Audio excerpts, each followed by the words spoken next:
आज सुनिए देश की अत्यधिक लोकप्रिय लेखिकाओं में से एक मालती जोशी मैम की लिखी हुई कहानी बादामी। तो शुरू करते हैं कहानी बादामी। नींद से मेरी आंखें बोझिल हुई जा रही थीं और बादामी थी कि बोले ही चली जा रही थी। और बातें भी कौन सी, वही गांव घर जिन्हें दिन भर से सुनते सुनते मैं अघा गई थी।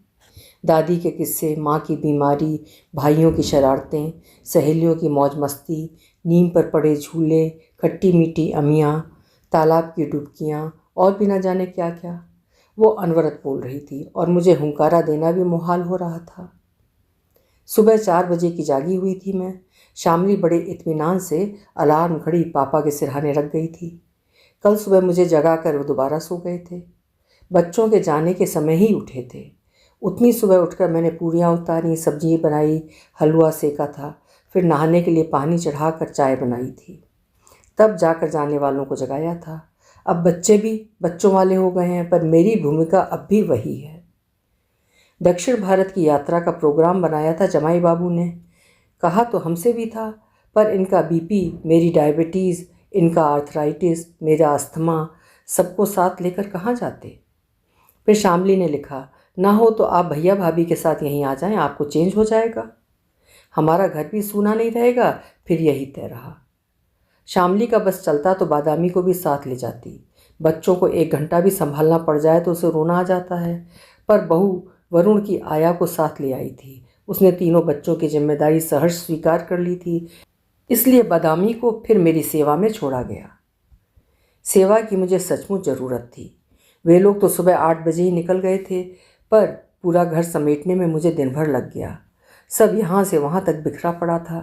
ननद भौजाई दोनों ऐसी सिलबिल्ली हैं कि उन लोगों के कहीं बाहर जाने के बाद नौकरों से झाड़ू लगवाते भी डर लगता है।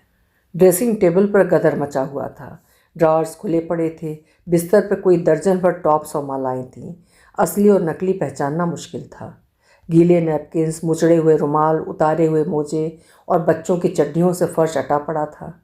एक कोने में तेल की शीशी लुढ़की पड़ी थी, तो दवाइयों का पूरा बैग ही डाइनिंग टेबल पर उलट दिया गया था। बादामी साथ ना होती तो मुझे सब चीज़ों को ठिकाने लगाते 2 दिन लग जाते।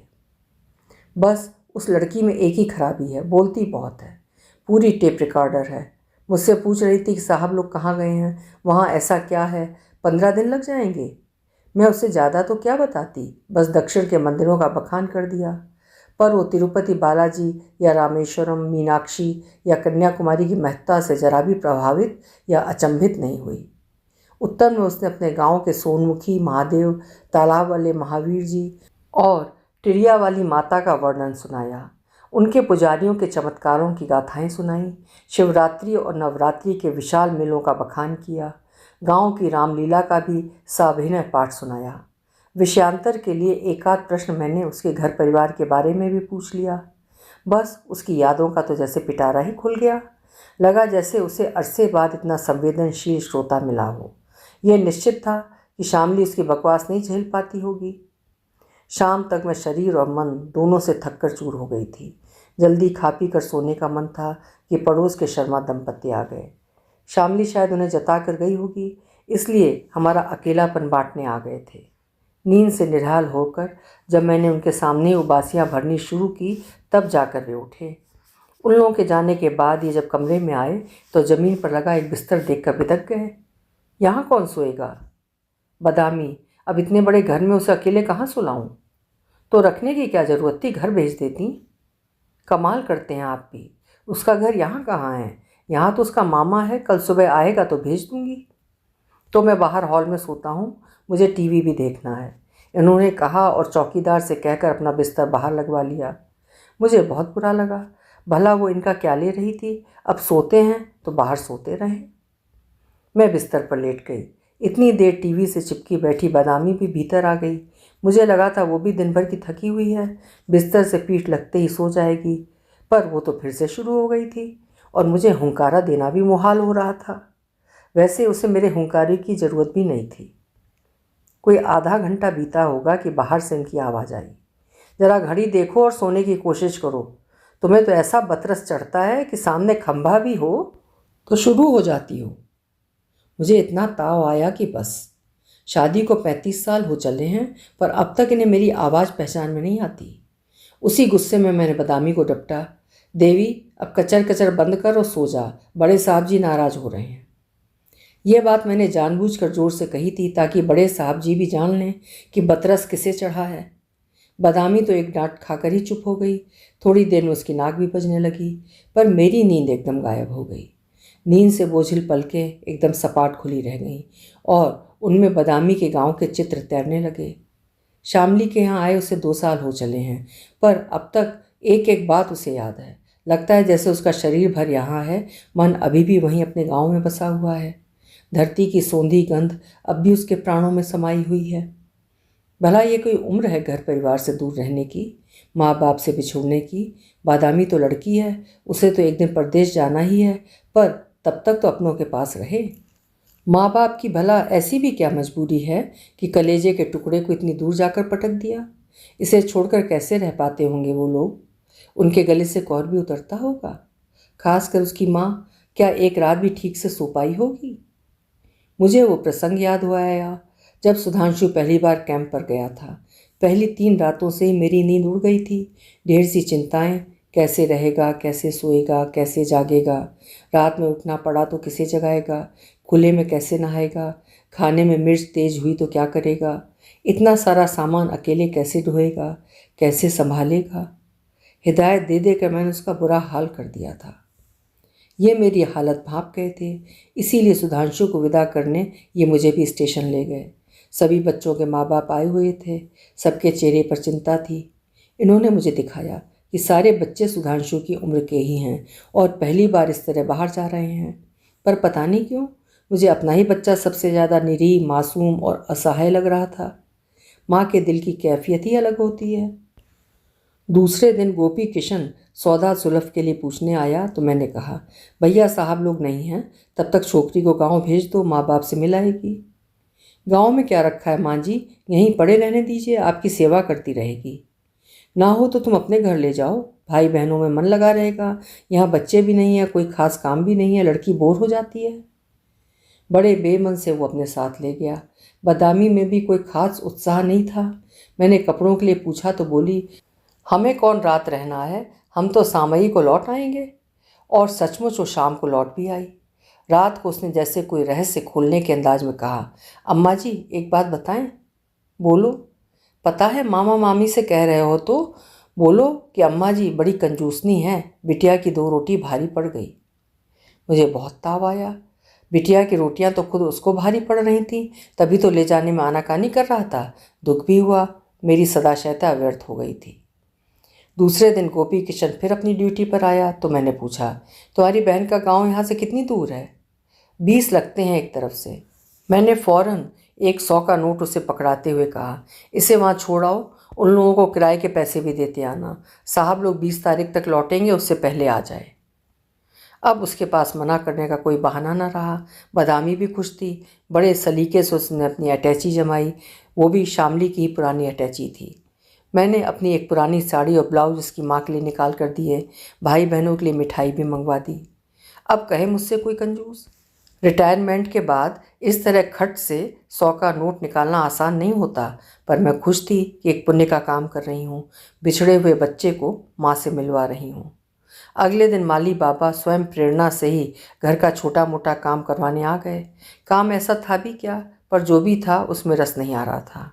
मैंने कहा, छोकरी दिन भर कान जरूर खाती थी, पर उसके जाने से घर सूना हो गया। कोई भी हो, उससे घर में रौनक बनी रहती थी। माली बाबा बोले, आपने नाहक भेजी हुजूर, यहाँ बनी रहती, आपकी सेवा टहल करती। गांव में क्या रखा है? गांव में माँ बाप हैं उसके, वो बेचारी कह नहीं पाती है तो क्या, मन तो करता ही होगा ना, अभी उसकी उम्र ही क्या है। माँ बाप उसे कौन सा अमृत पिला देंगे, ऐसे ही गत के होते तो यहाँ भेजते ही क्यों।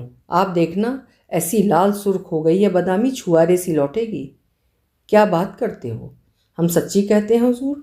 माँ बाप क्या होते हैं, उसके असली माँ बाप तो आप लोग हो। आप ही के राज में सारे सुख भोग रही है। अच्छा खाती है, अच्छा पहनती है, गद्दे पे सोती है, ठाठ से मोटर में घूमती है, दिन भर टीवी में सिनेमा देखती है। गांव में क्या रखा है? मैंने फिर एक बार कहना चाहा कि गांव में उसका घर है, माँ बाप हैं, भाई बहन हैं, सखी सहेलियां हैं, उसका बचपन है वहाँ, और इन चीज़ों की बराबरी दुनिया की कोई नेमत नहीं कर सकती। पर मैं चुप लगा गई। नहीं, नहीं तो फिर मुझे माली का प्रवचन सुनना पड़ता। मुझे उसके वक्तव्य में ईर्ष्या की गंध आ रही थी। उस बित्ते भर की लड़की को जो सुख सुविधाएं मिल रही थीं वो शायद औरों से देखी नहीं जा रही थीं, पर ये कोई नहीं सोचता कि खाने खेलने की उम्र में ये जो अपना गांव घर छोड़कर इतनी दूर नौकरी करने आई है तो कुछ तो पाएगी ही। दिन बीत रहे थे और हम लोग एकांतवास के आदी हो चले थे। बच्चों को लौटने में अब भी 4-5 दिन शेष थे कि एक दिन बदामी दरवाजे पर आ खड़ी हुई। साथ आए व्यक्ति ने जिस विनम्रता से मुझे दंडवत प्रणाम किया उससे समझ गई कि वो उसका बाप ही होगा। उसे देखकर मैं खुश हो गई थी कि कुछ तो एक रास्ता टूटेगी। फिर भी मैंने कहा, इतनी जल्दी क्यों लौट आई पगली, 3-4 दिन और छुट्टी मना लेती, साहब लोग तो 20 को आएंगे। हमने बतेरी कही मालिक, पर ये जिदिया गई, फिर क्या करते। ऐसा क्यों? अब क्या बताएं मालिक, वे तो हो गई हैं शहरबारी, बंगला में रहती हैं, 56 भोग खाती हैं। उते गांव में का धरो है, चून है तो दाल नहीं आ, शक्कर है तो चाय नहीं आ, उन्हें अब जी सब पुसात है का। मुझे माली की बात याद आई। उसने कहा था बदामी यहाँ से लाल सुर्ख जा रही है और आप देखना छुहारा होकर लौटेगी। खैर छुहारा तो नहीं हुई, पर गाल जरूर पिचक गए थे। धूप के कारण रंग भी संवला गया था। इस समय तो उसकी हालत और भी बदतर हो रही थी। सफ़र के कारण बाल और कपड़े सब धूल से अटे हुए थे। मैंने कहा, बदामी अपने बापू को पानी पिलाओ और चलकर हाथ मुंह धो लो। जब वो पानी देकर चली गई तो मैंने उसके बाप से कहा, बंगले में रहने से गांव घर थोड़े ही छूट जाता है, फिर ये तो लड़की की जात है, इसे तुम हमेशा तो बाहर नहीं रख सकते, कल को सयानी होगी तो शादी कर देंगे। उसने छूटते ही कहा, लड़का 5वीं क्लास में पढ़ रहा है, साहब से कह के चपरासी लगवा देंगे, फिर 2 जना शहर में रहेंगे, गांव में जाने की ज़रूरत ही नहीं है। मतलब ये कि बदामी की सगाई हो चुकी है, शादी होने तक जितना कमा सकेगी बाप को कमा कर देगी, फिर शायद पति के राज में भी किसी बंगले पर काम करने लगेगी, बचपन की ट्रेनिंग व्यर्थ थोड़ी ही जाएगी। बदामी का बाप देर तक बैठा अपनी दरिद्र गाथा सुनाता रहा। उसने ये भी बताया कि बदामी के छोटे भाई को वो जमींदार बाबू के बेटे के साथ जयपुर भेज रहा है। उन लोगों ने उसे पढ़ाने का भी वादा किया है। सुनकर ही मन कैसा तो हो गया। इसीलिए जाते समय जब बदामी के बाप ने किराए के पैसों की याचना की तो मैं मना नहीं कर सकी। ये मुझे बाद में याद आया कि किराए का प्रबंध तो मैं पहले ही कर चुकी हूँ। सारी शाम वो बुझी बुझी सी रही। स्वाभाविक भी था। उसका मूड ठीक करने के लिए मैंने आवाज़ दी, आजा बदामी, चित्रहार शुरू हो गया। हम सोएंगे अम्मा जी, हमारे पाँव पिरा रहे हैं। पाँव क्यों पिरा रहे हैं, क्या पैदल आई हो? मैंने तो मजाक किया था, पर उसने बताया कि सचमुच आधा रास्ता उसने पैदल ही तय किया है, कुछ बैलगाड़ी से और कुछ ट्रक में बैठकर पार किया है। मुझे बेहद गुस्सा आया। जब गांव तक गाड़ी जाती है तो इस उठापटक की क्या ज़रूरत थी? पैसों का ज़रूर गोलमाल हुआ है, चाहे वो गोपी किशन ने किया हो या बदामी के बाप ने, और अब उसकी तह में जाने का कोई मतलब नहीं था। अपना गुस्सा उस पर उतारते हुए मैंने कहा, और ऐसी सिकुड़ी हुई सी क्यों खड़ी है, ठंड लग रही है तो स्वेटर नहीं पहन सकती? सूटर हम उतना ही भूल आए हैं। चौकीदार उसी समय दूध लेकर आया था। फुसफुसा कर बोला, गप दे रही है, आप जानो खुद ही रखाई होगी, कपड़े भी रखाई होगी। अब देखिएगा मेम साहब, ऐसी गुस्साएंगी। यहाँ 4 भले लोगों के बीच उठना बैठना होता है, कपड़े चाहिए कि नहीं, पर ससुर सब धर लेते हैं। मैंने कनखियों से देखा। बदामी ने शायद सब सुन लिया था, पर वो निर्विकार भाव से चित्रहार देखती रही। मुझे ना तो आजकल के गाने याद रहते हैं, न नए हीरो हीरोइन ही पहचान में आते हैं। बदामी ही मेरा ज्ञानवर्धन करती थी, पर आज वो एकदम चुप बनी हुई थी। चित्रहार समाप्त होते ही उठ गई। रात के सीरियल देखकर जब मैं कमरे में लौटी उस समय बदामी अपने बिस्तर में दुबकी हुई थी। मैंने बत्ती जलाई तो उसने आंखें मिचमिचाई। इसका मतलब वो जाग रही थी। मुझे आश्चर्य नहीं हुआ। शामली बताती थी कि घर से लौटने के बाद हॉस्टल में पहली रात तो जाग कर ही बीतती थी। नींद आने का सवाल ही नहीं होता था। सबके पास कहने के लिए इतना कुछ होता था। बदामी का मन भी इस समय घर की यादों से लबालब भरा होगा। उसे हल्का करने की गरज से मैंने कहा, और सुनाओ बदामी, छुट्टियां कैसी बीती? तुम तो कुछ बताती ही नहीं। का सुनाएं अम्मा जी, उसने बेजारी से कहा, उते का धरो है जो बताएं। और वो करवट बदल कर सो गई। अभी आप सुन रहे थे मालती जोशी जी की लिखी हुई कहानी बादामी। कहानी आपको कैसी लगी कमेंट सेक्शन में ज़रूर लिखिएगा। कल मिलेंगे फिर किसी उम्दा कहानी के साथ। आपका समय शुभ हो।